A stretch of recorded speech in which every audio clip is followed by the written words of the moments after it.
할렐루야. 참 좋은 교회 한소망교회에서 우리 자녀 세대, 믿음의 가정, 그리고 교회를 향하신 하나님의 말씀을 전할 수 있게 되어서 얼마나 기쁘고 감사한지 모르겠습니다. 소망키는 오늘 말씀 들고 기도하며 나아가는 가정들마다 오늘 말씀이 여러분의 간증되어지고 하나님의 역사되어지는 큰 은혜의 시간 되기를 소망합니다. OECD 국가를 대상으로요, 이렇게 한번 조사를 했습니다. 자신의 삶에 가장 중요한 게 뭡니까? 라는 질문을 던졌어요. 그랬더니 미국 1위 가정, 영국 1위 가정, 일본 1위 가정, 독일 1위 가정, 싱가폴 1위 가정. 그런데요, 우리나라는 다른 답이 나옵니다. 한국 1위 재물로 나옵니다. 당황스러웠습니다. OECD는 나름 경제적으로, 문화적으로 다 갖고 있는 자들인데 그들보다 우리는 재물을 더 탐하고 있더라는 거죠. 그러면 우리 부모들만 이럴까? 딱 1년 전입니다.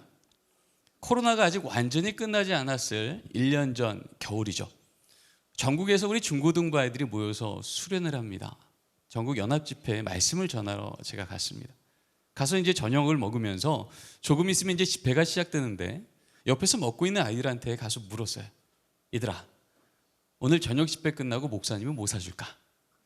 여러분, 겨울 수련회입니다. 아이들이 모였습니다. 저녁 집회 끝나고 뭐 사줄까 하면 뭐라 그럴까요? 그죠? 치킨이요, 피자요. 저도 그럴 줄 알았거든요. 제가 물었습니다. 뭐 사줄까 했더니요, 아이들이 저한테 그러는 거예요. 땅이요, 아파트요.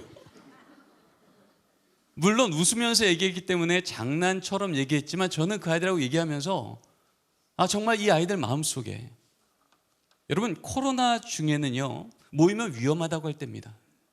그럼에도 불구하고 내 삶의 주인은 예수입니다라고 하면서 모인 그 아이들조차요, 저 아파트만 있으면, 저 땅만 있으면 내 인생 안전할 텐데, 이 생각을 하고 지금 모여서 예배를 드리려고 하는 겁니다.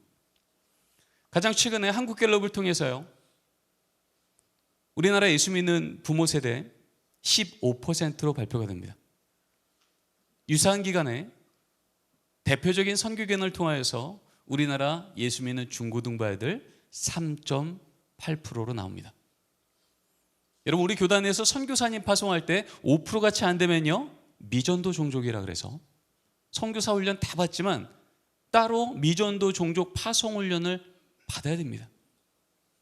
여러분, 미전도 종족 얘기가 저기 아프리카 얘기 아니고요, 저 유럽 얘기 아니고요, 지금 전 세계에서 선교사를 두 번째로 많이 파송하는 이 대한민국의 우리 애들 얘기입니다. 여러분, 3.8%면 한 반에 25명이면 내 자녀 1명, 내 손주 1명, 그 반에 예수 믿으면 예수 믿는 친구 몇 명 있는 거예요? 3.8%면 아무도 없는 거예요.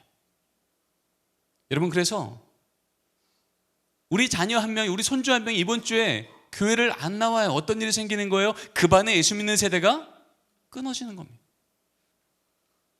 내 자녀가 다시금 주 앞에서 예배드리면, 하나님, 제가 하나님의 자녀로 살겠습니다 결단하면 월요일날 학교를 가는 순간 어떤 일이 생겨요? 다시 그 반에 예수 믿는 세대가 연결되어지는 거예요. 여러분, 지금 이 세대에 예수 믿는 우리 다음 세대 한 명 한 명이 얼마나 소중한지 모르겠습니다.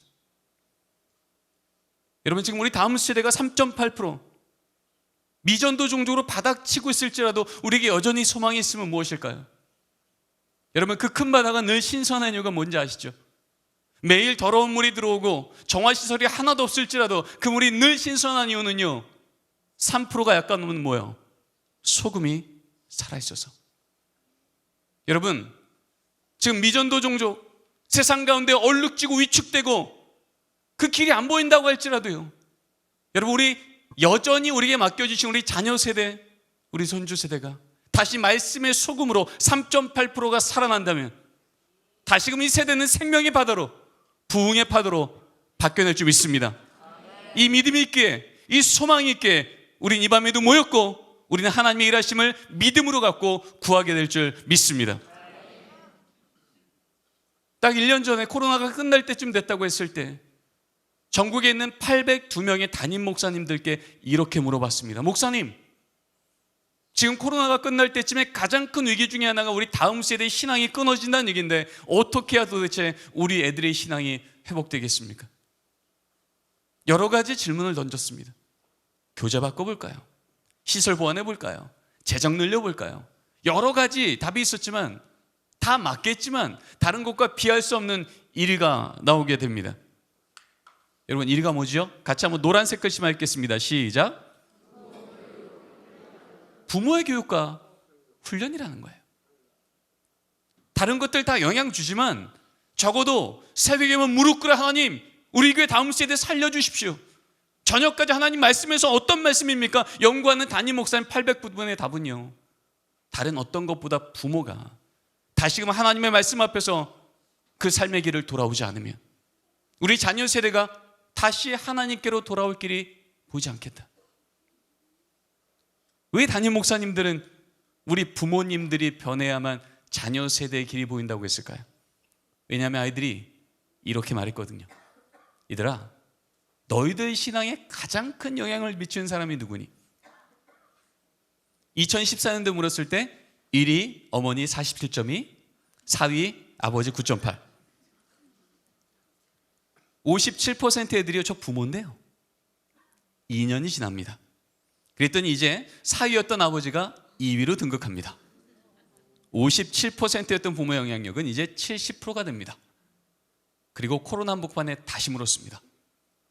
우린 코로나니까, 비대면이니까, 게임이며 인터넷이며 애들이 좋아할 게 너무 많아졌으니까 이 세상 때문에 아이들이 교회 오기 쉽지 않겠다 생각했어요. 근데 우리 아이들의 대답은 더 견고해집니다. 1위 어머니 54%, 2위 아버지 33%. 87% 애들이요. 10명의 8, 9이들이요. 제 신앙의 가장 큰 변수는 부모입니다. 그래서 궁금해졌습니다.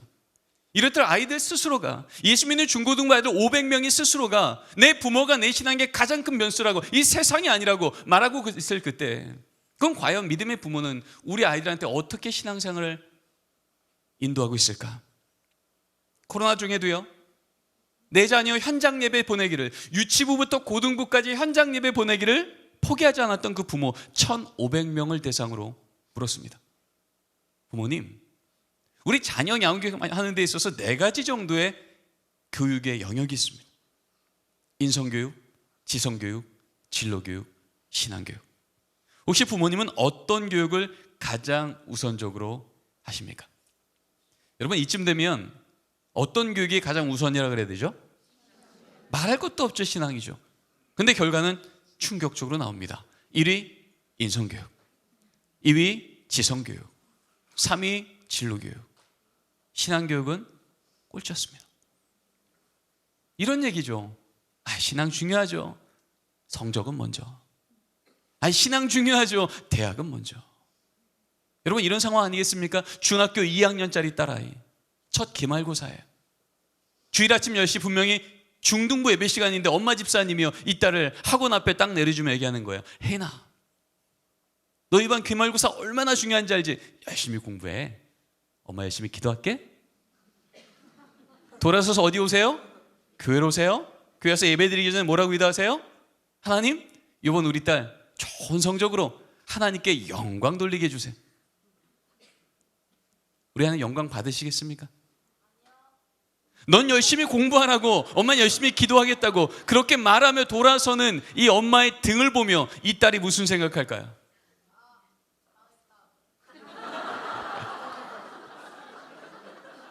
그렇게 생각하는 아이 정말 소망이 있는 거예요. 우리 엄마가 저러니 망했다. 그런데요, 그렇게 열심히 공부하라고 엄마 기도하겠다고 돌아서니 엄마의 등을 보며 많은 아이들은 이런 생각을 합니다. 신앙은 여차하면 제껴도 되는구나. 급할 땐 찾고 손해볼 것 같을 때 여지없이 예배가 아니라 특강이, 하나님의 말씀과 은혜가 아니라 세상의 스펙이 내 인생 진짜 안전하게 지켜주겠네. 이게 똑똑하게 신앙생활하는 거구나. 여러분, 우리나라 최대 종교가 뭐죠? 대학교죠. 아시잖아요. 여러분, 수능 시험 치는 날 보십시오. 어떤 종교든 상관없이 내 자녀 저 대학 저 과에만 들어가면 그 인생 안전하겠다. 거꾸로 그 대학 그 과 떨어지면 마치 인생이 무너진 것처럼 함께 엎어져 있는 게 지금 이 시대 우리 한국의 부모님들의 모습 아닙니까? 저는 장신대 교수로 오기 전에 서울에 있는 한 교회 교육총괄 목사로 섬겼습니다. 입버릇처럼 제가 물었던 질문이 이거예요. 집사님, 권사님, 안수 집사님, 장로님, 그리고 목사님, 개인적으로 회심하셨죠? 근데 혹시 부모로도 회심하셨습니까? 내 자녀의 성적의 문제 앞에서도, 내 자녀의 대학의 문제 앞에서도, 내 자녀의 취직의 문제 앞에서도 정말 예수가 주인 되어야 된다고 가르치십니까? 하나님 말씀은요, 복음서에도 사도행전에도 2000년 전부터 우리 그리스도인들의 별명은 무엇이라고 말하고 있냐면 저들은 부활의 증인이라, 마루투스.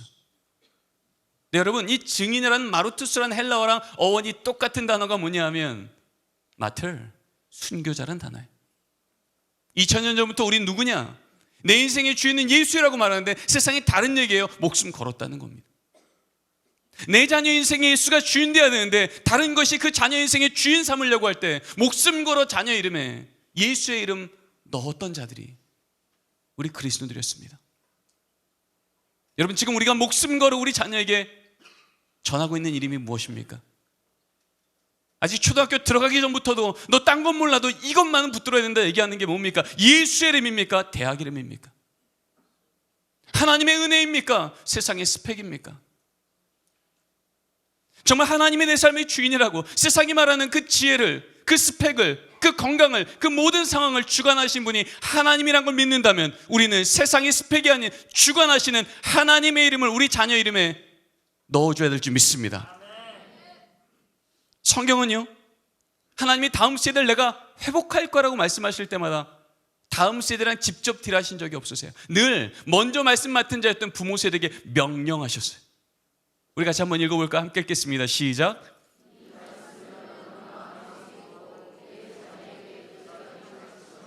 집에 앉았을 때든지 길을 갈 때든지. 여러분, 너무나 잘 아시는 말씀입니다. 쉐마의 말씀이에요. 자녀는 이렇게 길러야 된다고 하나님께서 말씀하신 정언 명령입니다. 하나님 말씀하시는 겁니다. 너는 이 말씀을 머리에 새기고 옵니까? 마음에 새기고.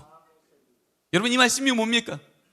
홍해를 마른 땅처럼 건너가게 하시고 눈만 들면 구름 기둥 불 기둥을, 아침이면 만나 메추라기를 먹이시며 누가 뭐래도 하나님은 내 삶에 살아있는 하나님이라고 체험했던 그 부모 세대에게 말씀하시는 거예요. 내가 만났던 그 하나님, 내가 명했던 하나님의 그 말씀을 너는 마음에 새기고.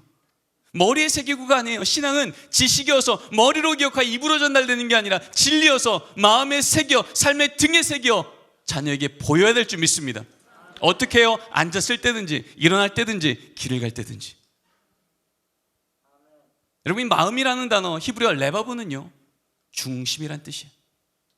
중심이라는 뜻은 우선순위란 얘기입니다.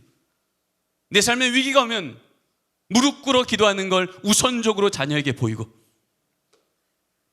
감사한 일이 생기면 교만치 않고 가족이 모여 하나님을 찬양하는 것을 우선적으로 인도하며, 그렇게 무릎 꿇어 기도했더니 하나님의 때가 됐을 때 하나님이 하나님의 이름 아니고 설명할 수 없는 기적 같은 간증거리를 우리 가정 가운데 줬을 때 이 자녀에게 하나님은요, 귀로 듣던 교리 하나님이 아니라 눈으로 보는 살아있는 하나님이 될 줄 믿습니다.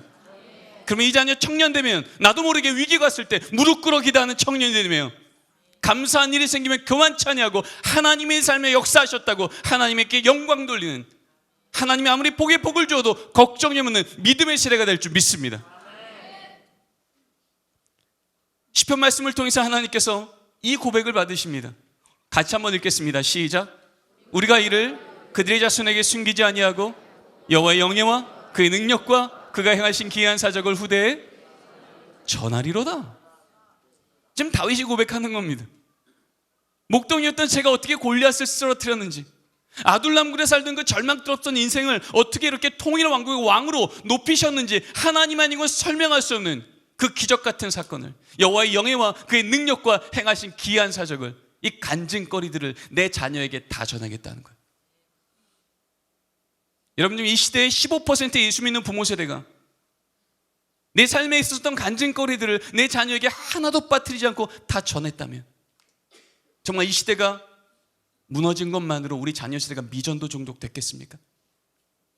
하나님이 이 고백을 기뻐 받으셔서 이스라엘 백성들이 모일 때마다 감사 예비시로 그 부모 세대들이 이것을 늘 고백하며 하나님, 내가 만난 하나님을 내 자녀에게 하나도 빠뜨리지 않고 전하겠습니다. 이 고백을 기뻐 받으신 줄 믿습니다. 그래서 2000년 교회사는요 증명하는 겁니다. 상황은 무너졌는데 도대체 다음 세대가 다시 회복할 기미가 안 보이는데 다음 세대가 강력하게 회복됐던 때들이 있습니다. 500년 전 종교개혁 시대요. 1000년간 교회가 신음합니다. 교회가 소망이 없었습니다. 다시 하나님 말씀만으로 교회가 돌아왔을 그때 이것을 이끌어갔던 마틴 루터, 존 켈빈, 찌빙글리, 우리가 알고 있는 담임 목사님이었고 성경학자였고 종교개혁자였던 자들이에요. 이렇게 목회하셔야 됩니다. 목회 지침서를 편지로 써서 교회마다 보낼 때 공통적으로 적혔던 그 문장이 바로 이 문장입니다. 우리 노란색 글씨만 읽겠습니다. 가정은 시작. 가정의 작은 교회임을 잊지 말라는 겁니다. 여러분, 교회는요 아무리 많이 모이고 아무리 자주 모여서 많이 즐거울지라도 예배라는 사건이 멈춰요. 그때부터 교회 아닙니다. 종교 집단일지 몰라도 교회는 아니에요. 그것이 교회인지 아닌지를 증명하는 가장 우선적인 지표 중에 하나는 예배입니다. 지금 말씀만으로 돌아온 종교개혁자들이 그 얘기를 하고 있는 거예요. 진짜 믿음의 가정은 작은 교회라고요. 아무리 성경책 쌓여있고 문패 교패가 붙어있을지라도 가족이 모여 정기적으로 매일이건 일주일에 한 번인가 하나님, 이번 주도 하나님이 우리 가정의 주인 되어주셔서 우리 가정은 안전합니다. 감사합니다. 이 고백이 선언되지 않으면 예수 믿는 가정 아니라는 거예요. 언약 공동체, 같은 피만 공유되어진 혈연 공동체가 아니고요, 같은 그리스도의 보혈의 피에 대하여 부모가 고백하는 언약의 고백이 우리 자녀 입에도 똑같이 고백되어지는 가정이 진짜 믿음의 가정인 줄 믿습니다. 그래서 종교개혁의 첫 시작이었던 그 초창기 1522년도에요 마틴 루터가요 가정예배 설교집이라는 책을 발간하며 서문에 이렇게 적습니다. 예수 믿는 가정마다 부모들은 설교자입니다. 여러분, 종교개혁 때 설교자가 얼마나 큰 무기였습니까? 그런데 하나님 말씀만을 기준으로 선언했더니요 가정에서 부모는 설교자임을 분명히 하라고 가르쳤던 겁니다. 100년이 지납니다. 정교도 시대죠. 그때는 아예 이렇게 고백합니다. 같이 한번 읽겠습니다. 가정예배를 시작. 아예 스코틀랜드 장로교 총회 칠입법과 예배 모범서에 이러한 글이 적혀 있습니다. 목사님들, 주일 예배 드리려고 교인들이 모이면 예배 시작하기 전에 이것부터 물어보십시오. 지난 한 주간 가정예배 게을리한 부모님들 그 자리에서 일어나세요. 일어나겠죠? 그러면 그렇게 일어난 분들은 그날 서서 예배 드리기를 명하십시오. 그리고 그렇게 서는 것을 한 주, 두 주가 아니라 반복해서 해요? 그러면 이렇게 적혀 있습니다. 그 가정은 수찬정지를 명하십시오. 여러분, 수찬정지가 뭔지 아시죠? 성만찬 주지 말라는 겁니다. 그때 매주 성만찬을 집리해서요 이 성만찬의 의미 중에 하나는 뭐냐 하면 우리 교회 교인이라는 증언이에요. 공적 선언이에요. 어떤 죄를 져도 그 죄 때문에 우리 교회 교인이 아니라고 말할 수는 없지만 적어도 우리 자녀 세대의 신앙이 흔들리거나 끊어지게 하는 가정예배를 멈춰요? 그러면 우리 교회 교인은 아니라는 거예요. 이거 하나 지키려고요 조상으로부터 받았던 땅 다 내려놓고 자녀에게 신앙 하나 제대로 물려주고자 배 하나 타고 신대륙을 건너갑니다. 그래서 세워진 나라가 뭐죠? 미국이죠. 세워진 교회는요 미국 교회예요. 18세기, 19세기에 1차, 2차, 3차 대각성 운동이 일어납니다. 교회가 갱신되면서 미국 사회는 엄청난 하나님의 복을 받게 됩니다. 3차 대각성 운동 그 자락에서 하나님 제게 주신 이 은혜 어떻게 살까요? 라고 할 때 그래, 저 조선 땅 가서 복음 전해. 그래서 오신 분이 누구예요? 139년 전 성경책 하나 들고 왔었던 20대 청년 선교사 호레이스 언더우드, 아펜젤러. 우리가 알고 있는 바로 그 최초의 선교사들이 이 신앙의 유산을 들고 왔어요.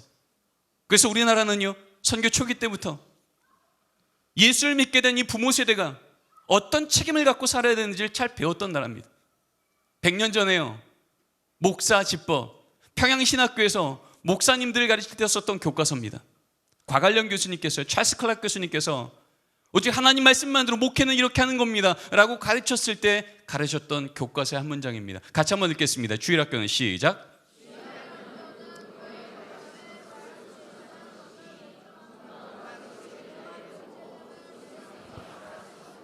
주일학교는 부모가 가르치는 걸 뭐 하는 거래요? 책임은 누가 지는 거래요? 부모가 지는 거예요. 이것은 선택의 문제가 아니라 순종의 문제라고 말하고 있는 겁니다. 1922년도에 아예 조선 예수의 장로가 헌법에 이렇게 기록이 됩니다. 같이 한번 읽겠습니다. 가정예배는 집안마다 반드시 힘쓸지니 아침과 저녁으로 기도하며 성경 보며 찬송을 할지니라. 여러분, 헌법입니다. 헌법은 선택사항이 아닌 거예요. 적어도 우리 교회가 조선 예수의 장로에 속한 교회라면, 적어도 우리 가정 가운데 예수 믿는 부모 세대가 한 분이라도 세워져 있다면 가정예배는 집안마다 가급적 힘쓸지는 아니에요. 반드시 힘쓸지니. 이게 우리가 배웠던 신앙의 유산이요. 일제시대 가운데 그 신앙의 핍박 중에도 순교의 다음 세대가 태어나고 그들을 통하여서 하나님께서 영성의 실력 갖춰 이 나라를 되찾게 하시고 전쟁의 패후에도 위대한 나라와 교회를 다시금 세우는 것의 그 뿌리에는 하나님의 말씀 앞에 순종했던 믿음의 가정과 무릎으로 신앙을 보였던 부모 세대가 있었는 줄 믿습니다. 오늘 이 마음을 가지고 오늘 주신 말씀을 같이 한 번 더 읽어보겠습니다. 함께 읽겠습니다. 시작. 그가 처음으로 제단을 쌓은 곳이라 그가 거기서 여호와 이름을 불렀더라. 아브라함 일행 롯도 양과 소와 장막이 있으므로. 여러분, 너무나 잘 아시는 말씀이에요. 하나님께서 아브라함을 전 메소포타미아 땅에 있을 때 부르셨습니다. 내가 너에게 자녀 주고 너의 가정을 믿음의 명문 삼아줄게. 내가 내게 지시할 땅으로 가거라 그랬어요. 그래서 지금 그 걸음을 막 가는 중에 이제 신앙생활 한 지 막 초창기였다고요. 그때 하나님께서 이 걸음을 가라고 할 때 두 가정이 같이 떠납니다. 아브라함 가정과 롯의 가정이 떠납니다. 그런데요, 하나님은 그 첫 걸음부터 한 가지를 기준으로 이 두 가정에 어떤 차이가 있는지를 성경으로 선명하게 보여줍니다. 아브라함 가정에는요, 여호와의 이름을 부르는 제단, 가정 예배가 있었는데 롯의 가정에는 양과 소와 장막만 있었습니다. 예배가 있다는 얘기는 없습니다. 여러분, 족장시대 때 친족 아비집을 버리고 다른 곳 간다는 건요, 인생 걸었다는 얘기입니다. 나름 믿음이 있었다는 얘기예요. 근데 왜 아브라함 가정에는 가정 예배가 있었는데 롯의 가정에는 없었을까요? 혹시 이런 건 아니겠습니까? 아무리 머리로는 하나님, 이 걸음 가면 약속대로 복 줄 거 맞죠? 우리 자녀 복 줄 거 맞죠? 우리 가정만큼은 세상이 무너져도 복 주실 거 맞죠? 라고 동의할지라도 당장 하루 내 눈앞에 보이는 양 챙기느라, 소 챙기느라, 장막 챙기느라 가족이 모여 여호와의 이름을 부를 여유가 없었던 가정, 가족이 모여 여호와의 이름을 부를 우선순위가 무너졌던 가정. 어떤 걸 경험하죠? 소돔 땅이라고 하는, 세상적으로 볼 때 매력적으로 보이던 땅이 딱 나타나니까 여기 사람 많네, 직장 많네, 우리 집에 있는 양소 장막 잘 챙겨 들어가면 살만하겠어. 이게 하나님이 얘기했던 복 받는 인생이구나. 하나님 없이 복처럼 보이는 것 쫓아 들어갔다 망할 도성으로 들어간 롯의 가정과 걷는 걸음마다 멈춰 하나님, 여기까지도 하나님의 은혜였습니다. 앞으로도 하나님께서 우리 가정을 인도하여 주시옵소서. 제단을 쌓으며 예배드렸던 가정. 성경은요, 이 말씀 하자마자 선언합니다. 롯의 가정은 소돔 땅을 들어갔고 아브라함 가정은 가나안 땅을 들어갔다고. 여러분, 아브라함 가정이 가나안 땅 들어가자마자 어땠습니까? 그 땅이 정말 기름졌습니까? 기근이 있었습니까? 기근이 있었잖아요. 그 땅이 기름져서가 아니라, 그 대학이 좋아서가 아니라, 그 직장이 좋아서가 아니라 기근일지라도 복의 근원 되신 하나님이 우리와 함께 해주시면 그 땅이 복의 땅으로 뒤집어져 역전되는 줄 믿습니다. 그래서 땅을 보며 가지 않게 하시고 지시할 하나님의 손끝을 보며 가게 하신 것, 하나님의 영적 원리인 줄 믿습니다. 여러분, 가정 예배는요, 성경에 너무나 많은 곳에서 하나님께서 명령하셨던 겁니다. 지금 코로나 이후에 교회에서 모이는 것이 위험했으니 가정에서도 뭐 좀 해봅시다. 다음 시대가 무너지니 뭐 좀 해봅시다라고 하는 시대 때문에 찾는 대안이 아니었고요. 원래 성경적 원안, 오리지널 플랜이 가정 예배였음을 기억하십시오. 여러분, 가정 예배를 드리십시오라고 할 때 우리 안에 이 가정 예배에 대해서 제대로 배운 적이 별로 없습니다. 저 역시 신학교 다닐 때 가정 예배를 수업 시간에 배운 적이 없었어요. 그러다 보니 우리에게는 가정 예배를 드리십시오라고 할 때 많은 어려움들이 있습니다. 성경을 통해서 2000년 교회사를 통해서 가정 예배는 어떤 것이었을까? 정의도 찾아보고 문헌도 찾아보고 모델도 찾아보고 다 모으고 모았더니요 딱 한 문장 닦는 것을 발견하게 됩니다. 같이 한번 읽어보겠습니다. 큰 따옴표만요. 시작. 가족이 함께 하나님을 기억하고 감사하는 거. 어렵지 않으시죠? 세 단어만 기억하시면 됩니다. 가족이 모이고요, 하나님 기억하고요, 감사하시면 돼요. 여러분 이렇게 얘기해도요, 아니 목사님 우리 집은 요거 해결되기 전까지 힘듭니다. 요 걸림돌 해결되기 전까지 못해요 라고 말하시는 분들이 적지 않으세요. 근데 여러분 아시죠? 우리 하나님 하지 못할 걸 명령하시는 분이 아니라 할 수 있도록 도우시는 분인 줄 믿습니다. 도대체 안 될 것 같은데 하나님 하라고 하니 그 걸음 갔을 때 그 걸림돌처럼 보였던 그것이 디딤돌로 뒤집어지는 놀라운 역사를 경험하게 될 줄 믿습니다. 우리 하나님 우리 가정과 함께 하시는구나, 우리 자녀와 함께 하시는구나를 눈으로 또 한 번 경험하는 줄 믿습니다.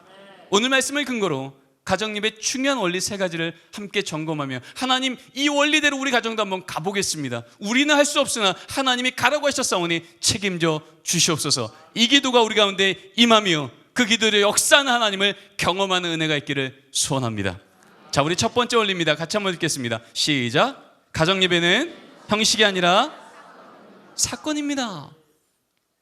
여러분 많은 가정에서의 가정예배 드리세요 그러면요, 우리 한수만교회 주일 오전 예배 경건과 그 형식을 축소판으로 만들어서 구현해내려고 그러세요.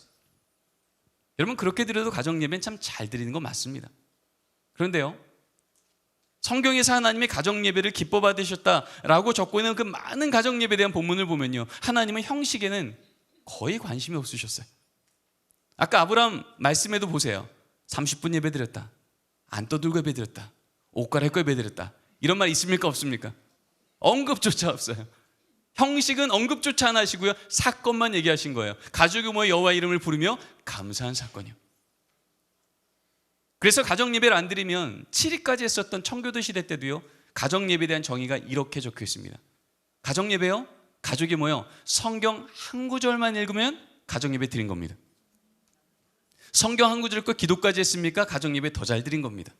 성경 읽고 기도하고 찬송까지 했습니까? 가정예배 더 잘 드린 겁니다. 형식에 대해서는 언급조차 없어요. 제 집은 가정예배를 15년째 매일 드리고 있습니다. 제 머릿속에 가정예배를 빠뜨린 날이 별로 없었던 것 같아요. 그럼에도 불구하고 저희 집 가정예배 드릴 때마다 빠지지 않는 멘트가 이런 거예요. 누나 왜 눈 떴어? 넌 왜 떴어? 지금 저희 첫째가 중학생이고 둘째가 초등학교 6학년이에요.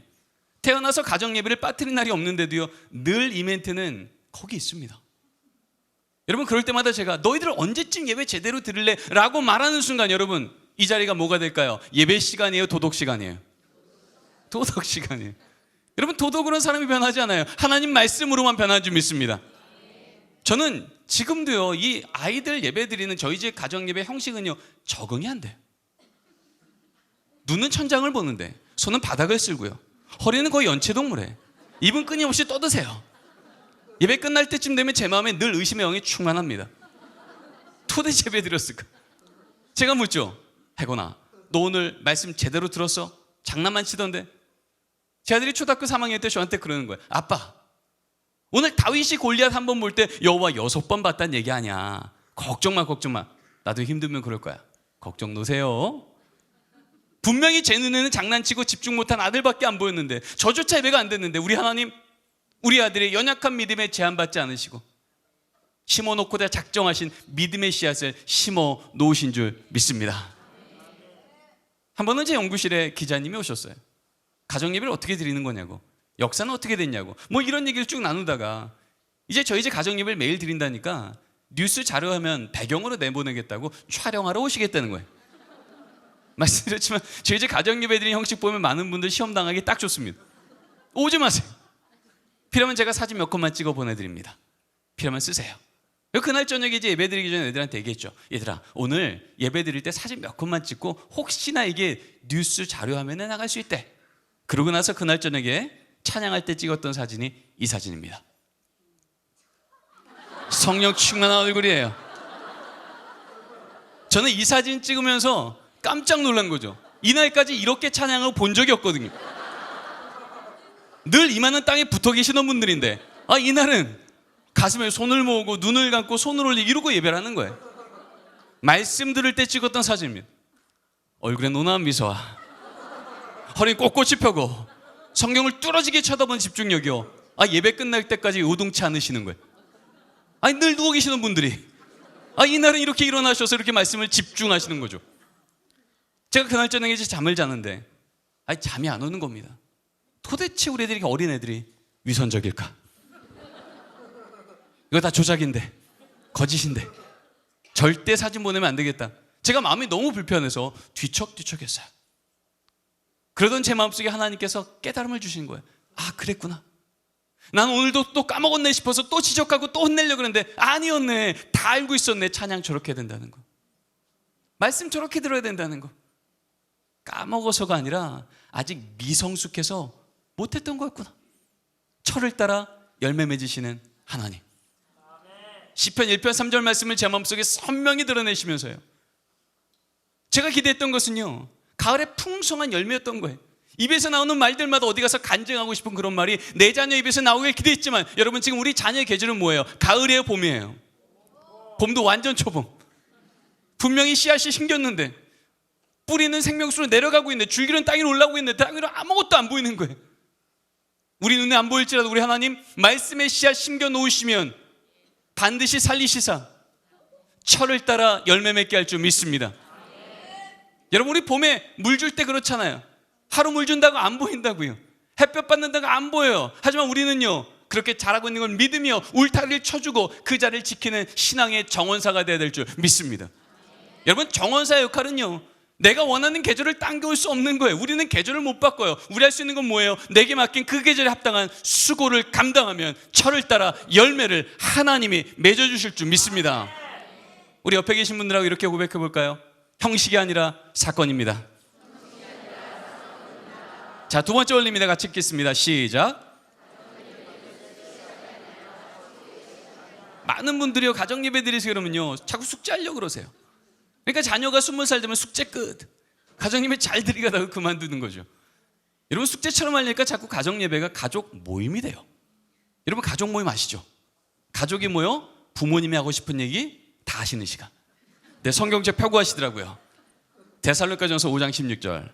항상 기뻐하라. 읽고 나서요, 아버지가 아들한테 얘기합니다. 아들, 얼굴 펴. 얼굴 펴. 기뻐하라잖아. 얼굴 펴. 그때 아들이 무슨 생각해요? 아빠도 인상 쓰면서 나보고 얼굴 피래. 분명히 성경 말씀 읽었는데요, 은혜는 안 느껴지고 지적만 오가는 거죠. 어머님이 또 기도합니다. 하나님, 이번 우리 딸 기말고사 10등만 오르게 하시고, 우리 아들 게임 좀 그만하게 하시고, 엄마한테 그만 대들게 하시고. 여러분, 이렇게 기도가 자녀 귀에 들리는 순간 이 기도가 뭘로 들려요? 기도입니까? 잔소리입니까? 너무 잘 알고 있네요. 여러분 아시죠? 우리 아이들은요, 잔소리를 안 변해요. 뭘로 변하죠? 감동받을 때 변해요. 어떻게 감동받아요? 내가 기대한 것 이상의 희생이, 내가 기대한 것 이상의 인내가, 내가 기대한 것 이상의 사랑이 내게 부어질 때 그 대상은 우리를 감동시키는 줄 믿습니다. 그래서 십자가는 우리를 뒤집어 놓는 거예요. 내가 이해할 수 없는데 그게 내게 부어졌을 때 내 삶을 완전히 바꾸는 줄 믿습니다. 적어도 이 시간이 가족 모임이 아니라 가정 예배 시간이라면, 우리 가정의 장이신 하나님 아버지만 말씀하시는 시간이라면, 말씀 있는 아버지도 하나님 앞에 아들이고요, 기도하는 어머님도 하나님 앞에 딸입니다. 아들도 아들, 딸도 딸, 아빠도 아들, 엄마도 딸인 거예요. 적어도 가정 예배 시간만큼은요, 부모가 하고 싶은 얘기를 멈추시고요, 오늘도 하나님이 말씀을 통해 우리에게 주신 말씀 앞에 응답하는 시간인 줄 믿습니다. 그럼 똑같은 말씀 듣고도 이렇게 바뀌겠죠. 항상 기뻐하라. 그리고 아버지가 얘기합니다. 아들, 항상 기뻐하라는 이 말씀을 내가 듣고 나니 네가 건강한 것만으로도, 네가 믿음 지키고 있는 것만으로도 기뻐하지 못해도 아빠가 부끄럽구나. 아빠가 늘 기뻐할 수 있도록 노력할게. 넌 좀 어떠니? 이때 이 아들이 무슨 생각해요? 오, 고수인데 그러겠어요? 아니죠. 아, 이거 괜찮네. 도대체 안 바뀔 것 같은 아버지도 성경 말씀 한 구절 앞에서 바뀌시네. 나도 내 인생 좀 바뀌었으면 좋겠는데, 나도 아버지처럼 말씀 한 구절 제대로 만나 내 인생 좀 바뀌었으면 좋겠다. 어머님이 또 기도합니다. 하나님, 우리 집에 또 어려운 일이 생겼습니다. 그럼에도 불구하고 기뻐하라 내게 말씀하셨사오니 하나님, 오늘 이 어려운 이 사건이 간증거리 되는 그날까지 이 여종의 입술에 파수꾼 세워주시고 그 걸음 가는 동안 이 손 굳건히 붙들 수 있도록 믿음의 힘을 더하여 주시옵소서. 여러분, 이때 이 기도를 듣고 이 딸이 무슨 생각해요? 이쯤이면 우리 엄마도 하나님 원망해야 되는데, 절망해야 되는데, 여기 진짜 신앙의 거인이 앉아있네. 나도 우리 엄마처럼 예수님 제대로 만나 어떤 상황에도 유동치지 않는 멋진 인생 살고 싶다. 나도 성적 때문에, 외모 때문에, 돈 때문에 내 인생 너무나도 흔들려서 괴로운데, 나도 우리 엄마처럼 예수님 제대로 만나 어떤 상황에도 요동치지 않는 안전하고 견고한 인생 살고 싶다. 여러분, 이 자녀가 기도가 뭔지 그 자리에서 배우지 않겠습니까? 여러분, 기억하십시오. 가정 예배는요, 가족 모임이 아니라 가족이 하나님 말씀 앞에 응답하는 시간인 줄 믿습니다. 마지막입니다. 같이 한번 읽겠습니다. 시작. 가정 예배는 여러분, 정말 중요한 건 시간 내는 거예요. 여러분, 어떤 집도요, 시간 없다고 몇 끼째 밥을 굶진 않아요. 왜요? 밥 안 먹으면 힘을 못 내니까. 여러분, 육의 양식도 안 먹으면 하루를 못 사는데, 믿음의 우리 자녀가, 믿음의 우리 가정이 영의 양식인 말씀을 바쁘다고 몇 개째 굶어요? 며칠째 굶어요? 그러면서 내 자녀만큼 세상에 끌려가지 않고 거슬러 올라가며 하나님의 영광 드러내는 믿음의 용장 되게 하려고 기도하십니까? 우리의 바람일지 몰라도 성경적이진 않아요. 성경은 뭐라 그래요? 주의 말씀은 내 발의 등이요, 내 길에 뭐라고요? 빛이라고요. 어두운 세상 속에 미전도 종족으로 살아가는 우리 다음 세대 삶 속에 말씀이 매일에도 비춰주지 않으면 어디로 가는지 모르는 거예요. 마땅히 할 길을 아이에게 가르치라. 그리하면 그가 늙어서도 떠나지 아니하리라. 여러분, 이 말이 무슨 얘기예요? 안 가르치면 떠난다는 얘기예요. 우리 다음 세대가 왜 신앙을 버릴까요? 신앙을 가르치지 않아서입니다. 여러분, 저희 집은 9시 반에 가정 예배를 드립니다. 여러분, 제가 오늘 9시 반에 가정 예배 집에 참여할 수 있을까요? 못할까요? 14분 뒤에 제가 어떻게 저희 집을 갑니까? 근데 어떻게 저희 집은 15년째 가정 예배가 안 멈췄을까요? 어렵지 않아요. 저 빼고 드리면 됩니다. 저 빼고 시간 내는 거예요.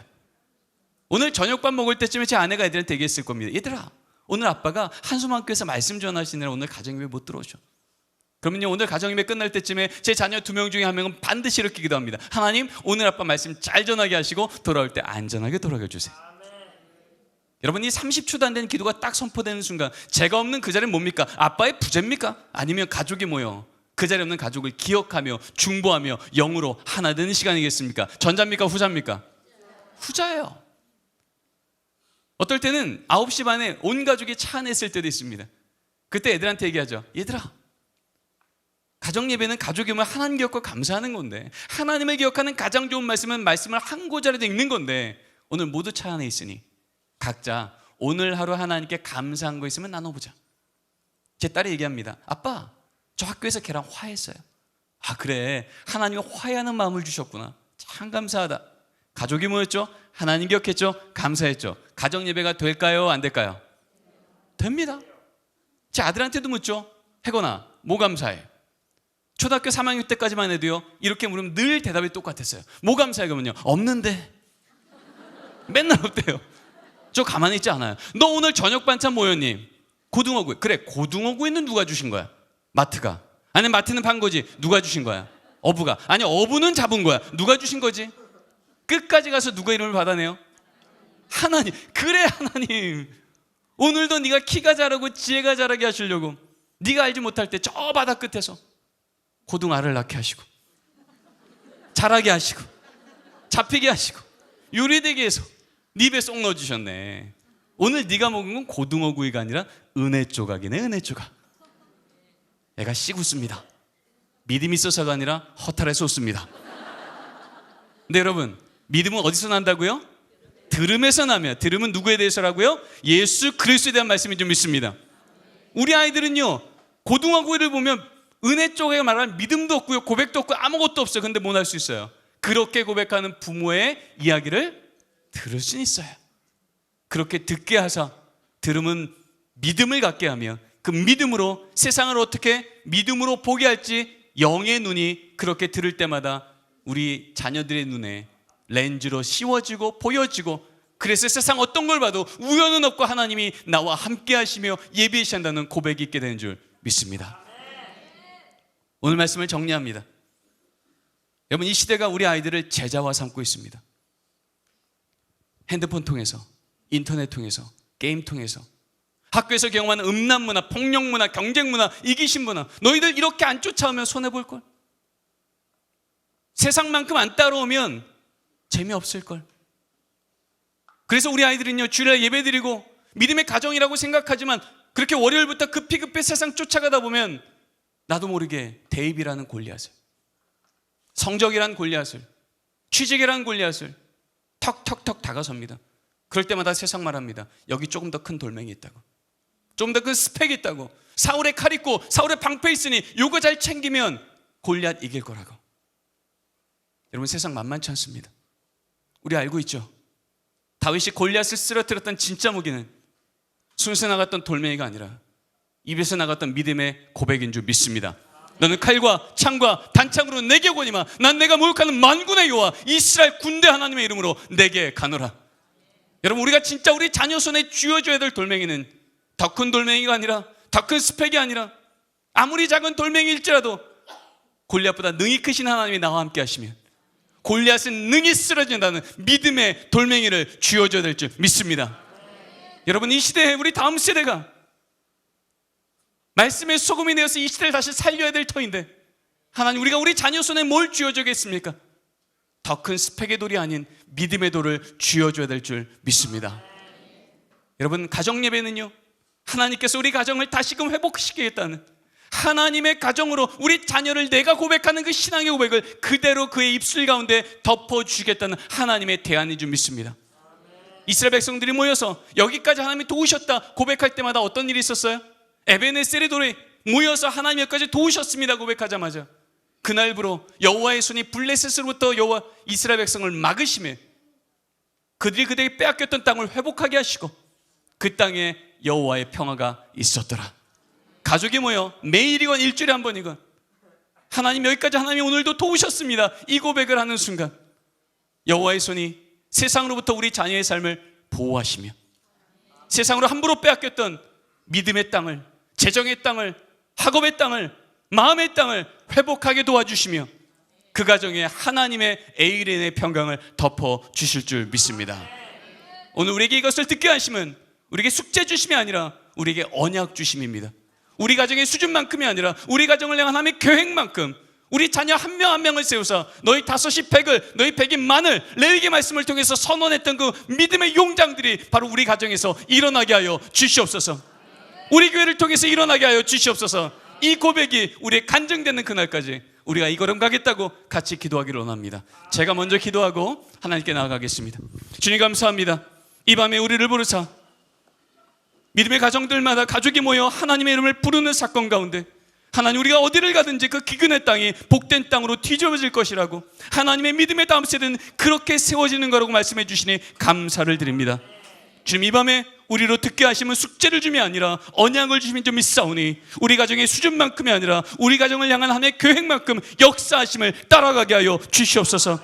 그래서 우리 자녀가 내 나이 되었을 때 나보다 믿음 좋은 하나님 앞에서의 믿음의 용장이 되어서 우리 한소만 교회를 힘있게 섬기고 아름답게 섬기는 걸 눈으로 목도하다 하나님 나라 가는 귀한 인생 되게 하여 주시옵소서. 감사하며 예수님의 이름으로 기도드립니다.